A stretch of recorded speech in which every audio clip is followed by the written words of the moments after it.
வாழ்க்கை நிச்சயமற்றதாக உணரலாம். ஆனால் எப்போதும் திரும்பக்கூடிய ஒரு பாதுகாப்பான இடம் நமக்கு உண்டு. அதுதான் நமது விசுவாசம்.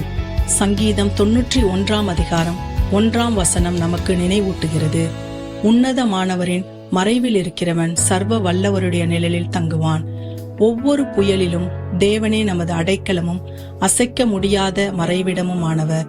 பலவீனமாக உணரும் போது கர்த்தருடைய வல்லமை நமக்காக பிரகாசமாக ஒளிர்கிறது.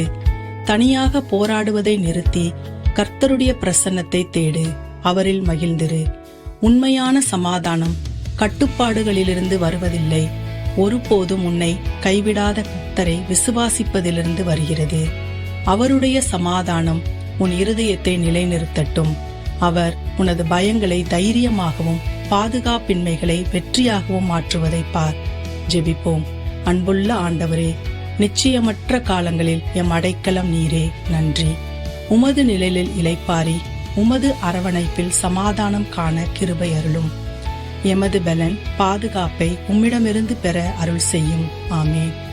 உனது அடைக்கலம் வெறும் இடம் அல்ல, அது நம் கர்த்தரும் இரட்சகருமான இயேசு கிறிஸ்துவே. அடுத்த அனுதின நம்பிக்கையின் பனித்துளி வரை தேவனை நாடி அவர் பிரசன்னத்தில் தரித்திரு. அவருடைய வல்லமை உன் சமாதானமாகட்டும்.